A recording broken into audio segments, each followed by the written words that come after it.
Starting now, and I'm playing the music now. They can't hear me, they can only hear you. I don't know why I turned yours off when I did this before. Let's do. I love this intro music. I don't care what anybody says.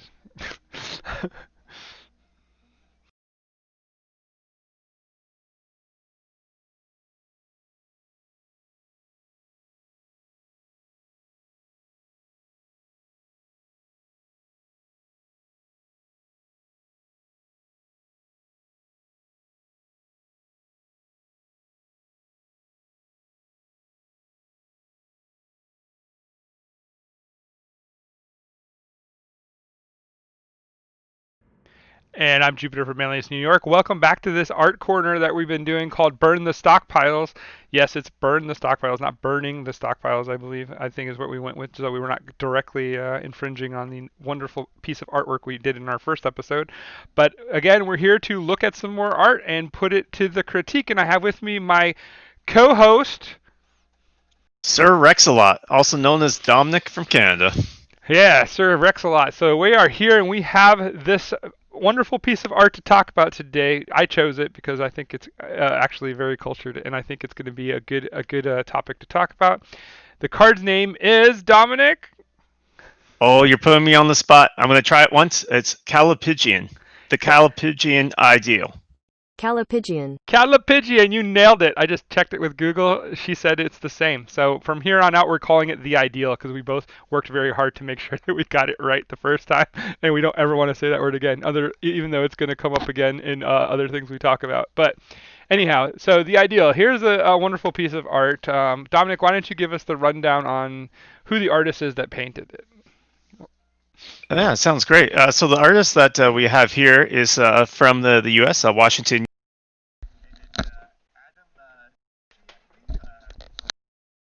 IGE. So I apologize if I'm mispronouncing your last name, Adam. But he's done a lot of work, and you can go to Archon's Arcana, which we'll have to start plugging if we haven't already, just in the sections for links and whatnot. But he's done actually quite a few Untamed cards, and so far this is the only release card that we've seen for Sauron. But it's a beautiful card and lots of interesting stuff to talk about. Yeah, I agree. And the reason I chose this card, I'll talk a little bit about it first, is because I actually love this card and I love the artwork because it's very historical, and a lot of people don't understand that. Because when I first learned about it, I actually went and looked it up because I was an art major in college, as we've talked about a little bit in art history, and this card was actually named after a piece that has an unknown artist, but it was back in the Greek periods, on the island of Sicily, which was Greece and then turned to Italy and then went back to Greece and then went back to Italy and then finally they let it be Italian. But it was kind of an interesting story there. But it was in a city called Syracuse, which is actually directly linked to me because I live right. Manlius is literally on the outskirts of Syracuse, New York. So I thought that was cool. And then when you go back to the history of the city itself, believe it or not, it was settled by the Corinthians. From if you guys are like Christian or Bible readers, the Corinthians is like the chapter First Corinthians chapter 13 is very much known for love, and the statue that was made that this kind of tributes is called the Aphrodite or the Venus of Caliphagi in that word. I can't say, but yeah. So the whole thing like is interesting because like the word itself, Caliphagian, I can't say it. I guess I'm gonna keep sounding like an idiot, but is two words in Greek. It's basically a beautiful and bottom.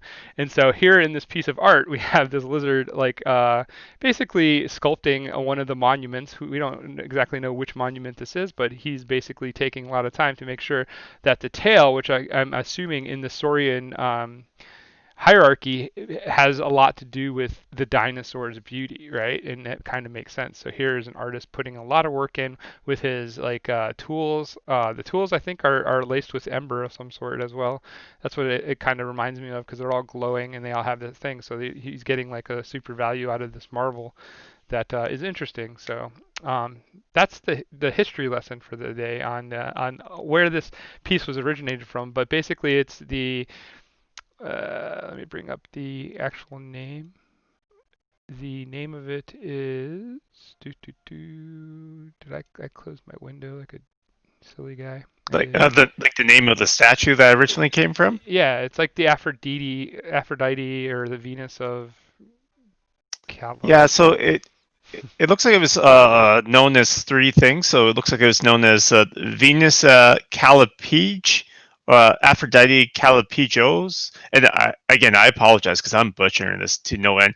And then Cartesian there was Venus. Callipygian Venus. So it looks like it had three different names, and there's a lot of interesting points that you brought up, Jupiter. Like this is one of the fun things about Keyforge, and one of the fun things about doing this video cast is that we're learning a little bit of history, which is always fun.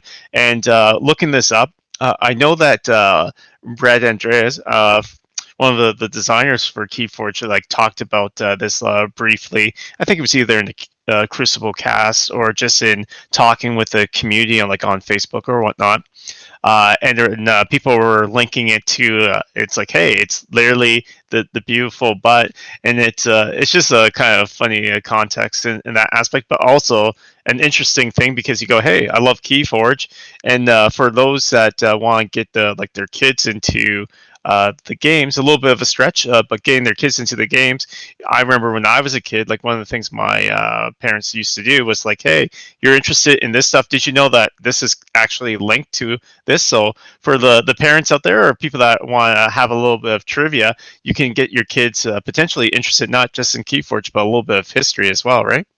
Right, and like basically, it was in the 17th and 18th century that this statue was identified as Venus, and Venus is Aphrodite, and Aphrodite is basically the goddess of love, and she's this statue of her looking back at her butt basically is where this inspiration came from. And even though we can't see the head of the dinosaur looking back or anything, we see this other dinosaur like admiring the tail, so it makes a lot of sense there, and I think that's pretty amazing. And that statue that we're talking about was basically associated with the temple Aphrodite Caliphagos at Syracuse in Sicily. So that's where like the history lesson came from. That's the name I was trying to think of earlier. And there's been a lot of recreations by different Renaissance areas, like the Greek. We already mentioned the Romans had one that they remade, but the French were also big into this statue as well, and they remade it. The artists Clarion and Barros. So Yeah, yeah, it's 100%. It's super interesting, and I really like. So speaking about the artistic take that we're seeing here, I really like that. Like, hey, we want to keep. I don't know if it was intended this way, but when you're reading about the original statue, it's talking about how the basically the clothes were a little bit moved to the side so that you see the full on buttocks of this statue.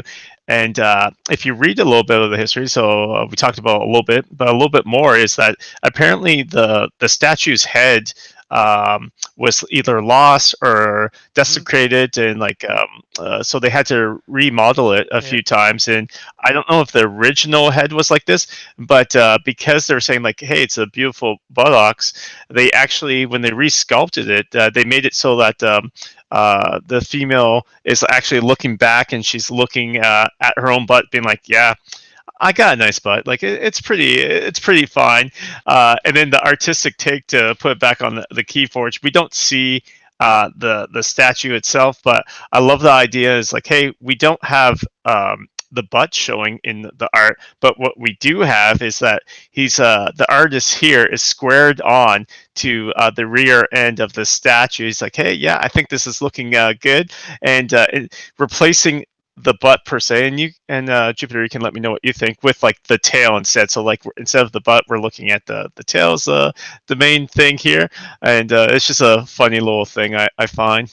yeah. I mean, we go like one of the slangs for butt is tail, right? So like you're looking at it and you basically there's a direct correlation there, right? Like we see that and we understand the joke here, and it's pretty neat. And so with that said, I'm pretty excited to get into the actual art of this. So why don't you tell me about what you think about the composition and the colors and stuff used?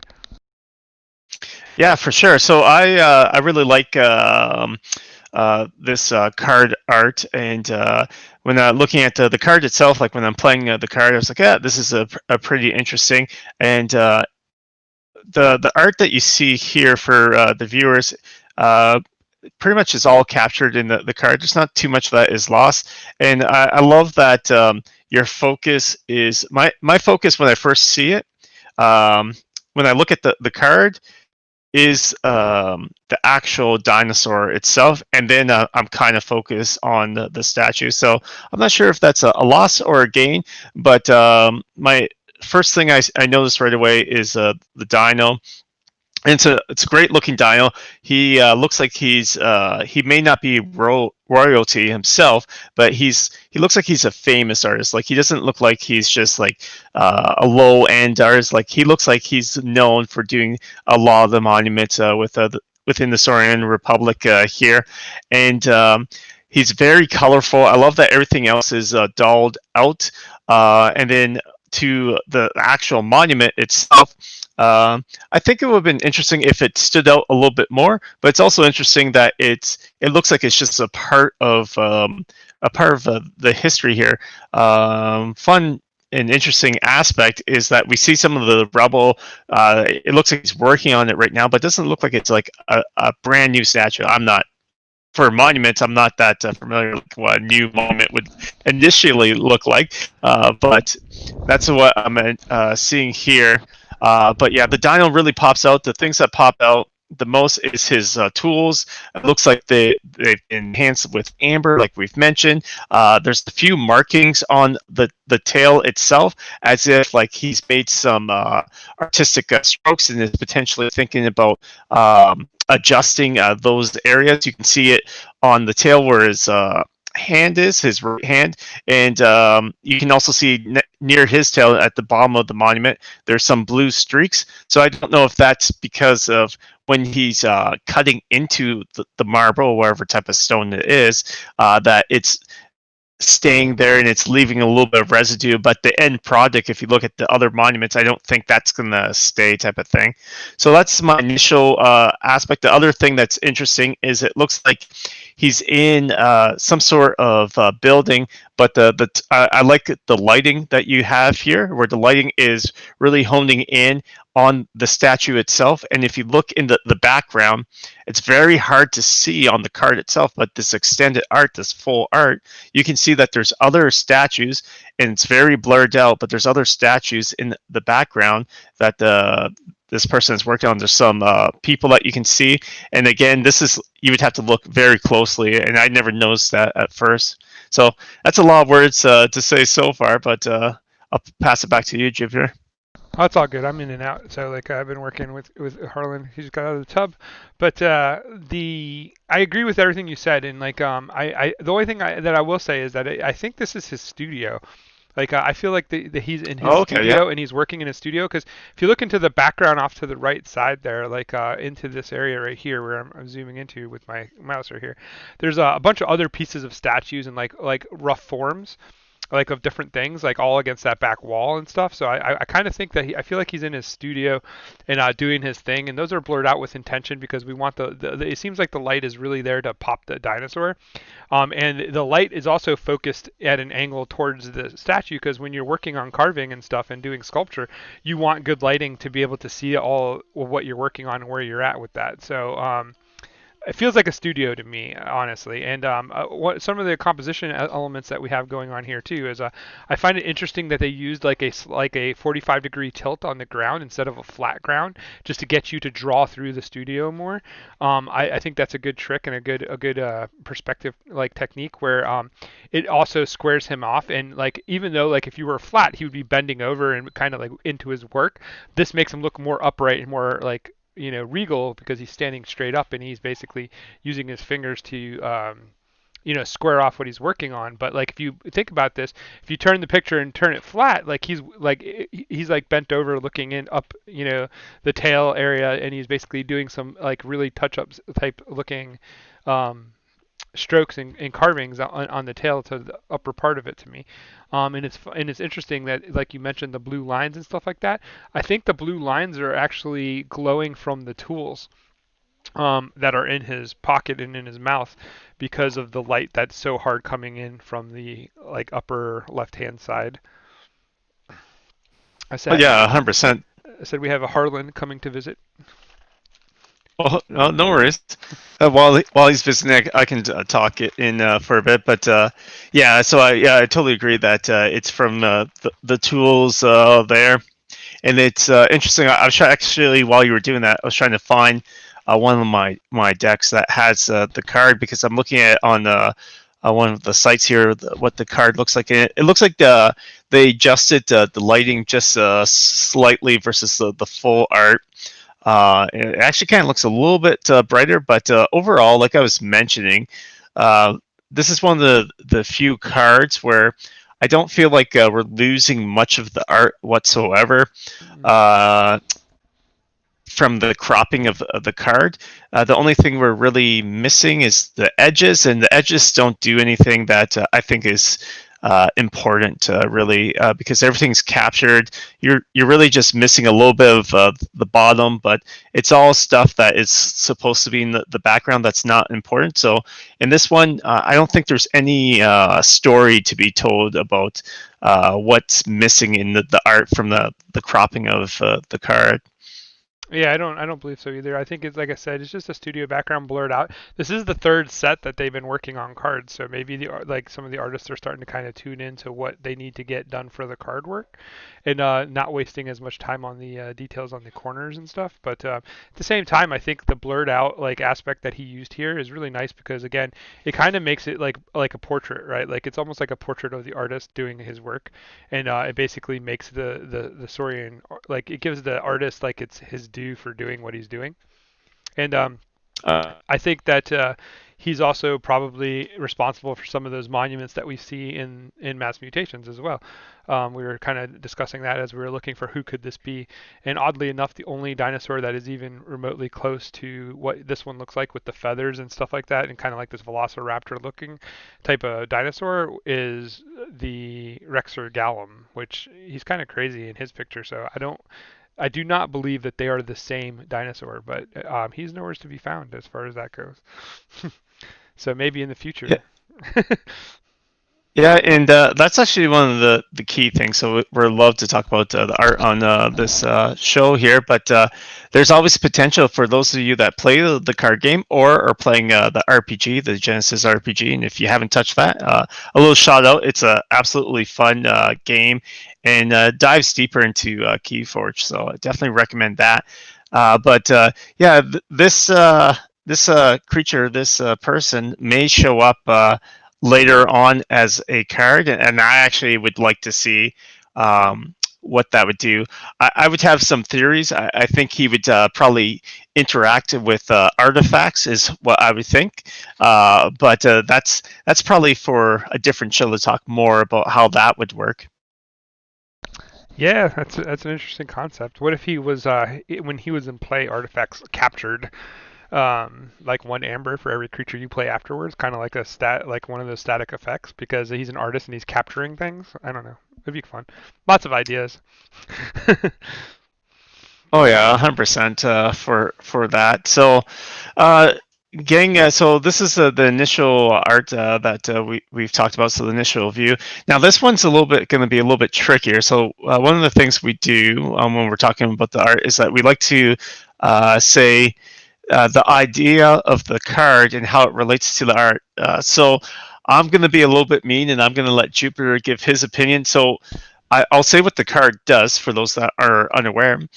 Is that basically when you play this card, you exalt the creature because it's an upgrade that you put onto a creature, and it says this creature gains. You may spend amber on this creature as if it was in your pool. So Jupiter, how relevant do you think the art is to that card I effect? think it's 100% relevant. Okay. And I'm not going to tell you why, because I know you don't agree. But I'm going to let you say your piece. But I think it's 100% on point. So the reason why I was trying to sneak in and get Jupiter to speak first is that I was trying to wrap my head around it, and I was like, okay, And the ideal, the uh, the ideal, but it was what it comes down to, and I was like, so my only theory here is that basically when you play this card, this upgrade, is that you're stating that people have been noticing that this person has either had a mon. Actually, you know what? I'm going to go with this. So my fan theory here is that it's excellent that they don't show you what the card looks like. Sorry, not the card, but the the statue. full monument, Hmm. the full statue. Because the reason is that the artist is actually carving a statue of whatever Saurian it's attached to. And yes, it can be attached to Brobnar or anyone else, but he's drawing them as if they were Saurian. So imagine your favorite Witch of the Wilds with a tail. That's where I'm going with. I don't care about that aspect. That's where I'm going with. But the ideal is that yeah, it's he's making such a beautiful statue that people are paying homage, saying like, "Oh my God, this statue is fantastic. I would love to meet this person." So any amber that this person would have captured, they're like, "No, please keep that amber for yourself." And like, if you need to Okay. forge a key, I mean, this is super far fetched, but No, that's where my head goes. no, like you started touching on my 100% is the fact that you're caught up in this the Kellygian ideal, right? I'm going to come at it from the artist perspective. The artist perspective, it says to me that like he's an artist, so he's being commissioned to basically make a monument, right? To make a statue, make an element, right? So basically, any money that he takes in would be used towards his materials and towards his likeness and his like well-being as far as like getting paid for what he's doing, right? So therefore, the card itself is a perfect example of that because he gets paid as soon as he shows up. He gets his first, initial installment, and then every other piece of amber that he can find or work into it is basically just how much longer he can commission towards those keys that he's building. See, so like I think of it more as like you're hiring the artist to come in and do the artwork, not so much just like in the namesake of the ideal. Like I'm looking at it from the artist perspective, not the monument perspective. Even though the name is obviously is pointed at the monument. How do you like them I apples? love that. I for this one here. So we've had some crazy theories for our past videos that we've been talking about. This one here, you won me over instantly with that idea. Like I love that idea more than my on the spot trying to think of what it might be. So no, that's perfect. That's great. You like how I served that one right back at you because I had an answer and I didn't think you did. that's for Yeah, it was that's pretty good because I that's did. that's payback for episode 1. Hey, that's fair. Uh, but yeah, that's overall interesting. What do you, I guess, so for our last few points here, so what do you think of the fact that the actual creature here, that the unknown artist, Bob Ross or Bob Rex, as I'll call him, Bob Rex. We is put very, that one in quotes.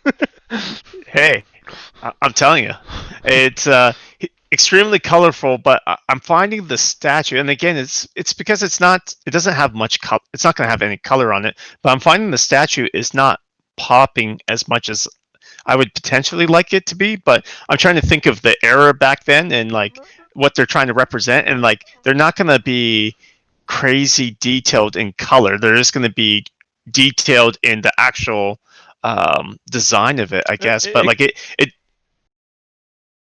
oh, it, go ahead. it kind of goes along with the idea of the Flemish painting, like Flemish painting style to me, where it's a chiaroscuro kind of thing, where it's like basically what I'm saying is like they're using like the color and the pop and the light part of it to basically pop out and using the darks to push in, and they basically making the portrait like very three-dimensional and very like realistic, right? Like as far as like it's popping out at you. And again, I don't think it's about the statue. I think it's about the artist.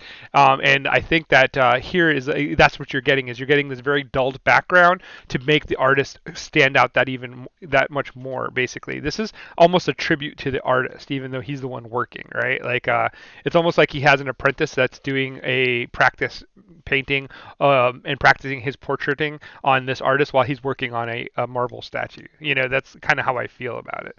And I feel like again, like that it was very intentional that everything else is very blurry and neutral colored. Um, Even the greens and stuff they used for the grass in the background are very dulled greens, like earthly toned greens and pushed back, even though they have yellow highlights to kind of give you the depth.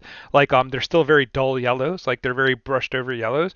And whereas the yellows on his cloak and the yellows in his like band in his his bangles, whatever you call them, those wrist things, they are true and popping because they want your eye to go to this artist. Like to me, it's all about the artist in this picture. No, and that's fair. I could see that if it's more focused on the artist, I could see that being pretty important and pretty big. Which brings me to another crazy idea. Is I think I would love to see some fan art of them like painting a picture of him. Doing his artistic work, so it's like a art of art type of thing. But that's just where That, that would be my head. neat. It'd be neat. I agree with you. All right, and so like one thing we're gonna do is like through this whole episode, down underneath me right here, see I'm pointing, boop boop boop. I have this banner up. This banner basically is a mass mutations only two deck survival event that is going to be taking place on November 7th.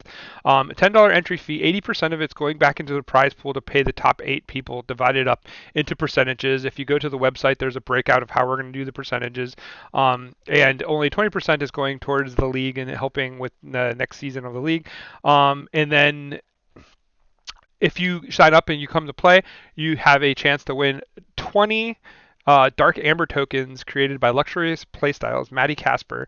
And Maddie is basically donating them, and that's a $55 MSRP donation from him as a person who just loves his games and makes tokens. And I know, Dominic, you have experience with him, so I'll let you speak on what you think about this event and what's going on. Yeah, so right now it's a challenging time for Keyforge as we're dealing with some real world issues, of course. So any type of gaming that you can get in, 100%, you should try to get that in. So it's a little bit off topic from the art itself, but a few things that to bring up is to hit on this event. If you're able to join the event. Even myself, I'm thinking about potentially joining on the 7th of November. It's on the Saturday, so it seems like a good thing to do. And I'm one of those people that I love playing um, the physical card game, and I'll play online with friends every now and then, but I shy away from tournaments. But hey, you know what? It'd be nice to make this a little bit of a bigger event and come join in. As far as luxury play style and Matty, he's a excellent guy. He actually sponsors a few teams, not just for Keyforge, but he sponsors a few of the games because he loves what he does, and he always goes back to the community, listening to their suggestions on his material that he makes. And I'm no stranger, of course. I have a channel called Fire Chicken Reviews where I talk about and review custom tokens, and I've reviewed quite a few of Luxury Playstyle's tokens. And spoiler alert for there, he's one of the few people that actually makes metal tokens at a cost that is a luxury price, but that's because these things are not cheap or dull. They're quite fantastic. So to join in on this tournament, and you don't even have to make the top cut for a chance to win the 20 Dark Amber. That got my attention right away. That's something that would be interesting. But And no, check out. Oh, go ahead. I was gonna say, and you get to watch Harlan be excited as we spin the wheel. I don't know if you watched the pairing video, but Harlan is all about the wheel spinning. You'll see high energy Harlan at that point. If you haven't watched that video and you want to see Harlan, that's Harlan at his best. He helped me do the pairings for the groups, and we were spinning the wheel, and he was just like bossy about the wheel getting spun. So you get that. You get Harlan all day on the wheel, so he will make a cameo appearance for that. So if you like Harlan, if you like Dark Amber tokens, if you like playing Keyforge competitively, if you want to get yourself in on some mass mutation madness, two deck survival, let's give mass mutations at least something big. I think we only had one other tournament online that featured mass mutations that was like decently big, but I don't know. There's a lot of tournaments I miss as well. Like there's so many that are going on. So make sure you support all those tournaments too. Find out where they are, who's doing them, in like weekly tournaments, free tournaments. There's like all kinds of like other tournaments you could be playing as well on Keyforge. And I'm going to also be creating soon a how to play KeyForge online for free for people who are thinking about getting into KeyForge and are like, well, I don't want to spend money. Well, you don't have to right now because right now TCO is a thing, Dex KeyForge is a thing, the Master Vault is a thing. You really don't have to play anything to fall in love with this game. And then once you do, then you can start worrying about your habits, but getting your own stuff. But the beginning and the core of the game is something that you can be doing for free online. Absolutely. So let's like if you have any questions, you can always reach out to me on Discord. Jupiter pound 0750 is my Discord. You can send me a PM or a friend request. I can get back to you, and I will help you in any way that you need to learn how to play Keyforge. Uh, if you have any suggestions about our art and what we're choosing to do and review, and you'd like to see us do a different one, like a certain piece that you love or whatever, put a comment in the section down below. Make sure that you follow and let us know what you guys want because I know that we're still kind of new and getting our feet under us. Every week, I hope to evolve the scenery and make it a little bit better and more personable. I put my face on this one so that you guys could actually see me talking and my excitement. And because when I'm describing things, I'm usually using my hands, right? And like I feel like you're losing in the experience of me while I'm doing these like gang signs while I'm talking. So I figure might as well give you that experience. One of these days, maybe we'll get Dominic to get in here too, and we get some like of his smiling face as well. But that's not a guarantee. But that's all I got. So Dominic, why don't you go ahead and close out with whatever pieces you want, and we'll keep this one relatively short compared to last week. Hey, I mean, we did two last week, and no, you covered quite a lot of material. So we did a few plugs, and we talked about the thing. So I'm going to do one plug. It's not my own. It's actually FFG's plug, and I actually brought it up in the KeyForge community because I saw that no one posted it prior to me, and that is they made a post on their FFG webpage, fantasyflightgames.com, sorry, and it was called We're Bored in Quarantine. And basically what their social post was about was that they recognize that organized play, as a tie-in with what Jupiter was saying, is that the players are jumping in and trying to come up with things, while organized play is a little bit locked in because of COVID posture, of course. But they basically said in their article that they would love to see people sharing their favorite games and what they're doing, like if they're getting out playing their games at all, any chance, or things that have really inspired them, or things that would inspire other people to do that. They're asking you to use the hashtag FFG play and share.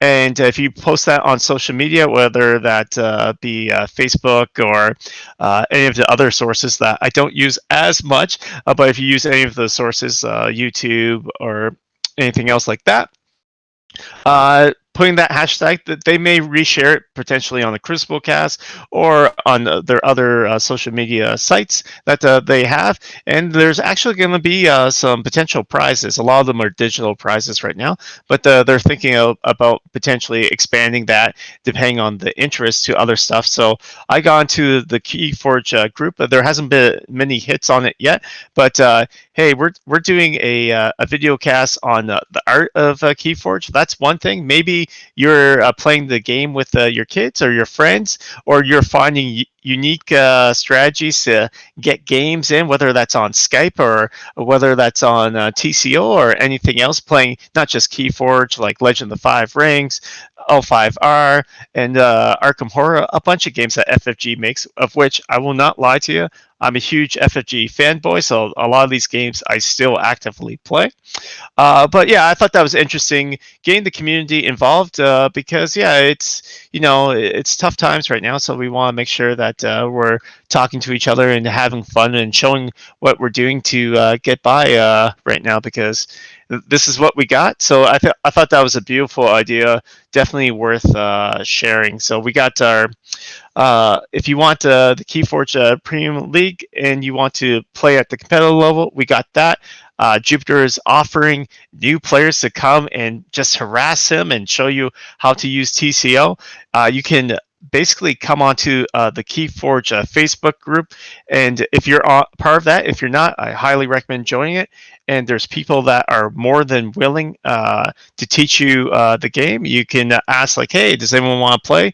And they will play, whether that's on TCO or any other means, because we're a more than welcoming community that just wants to spread and get people enjoying this game.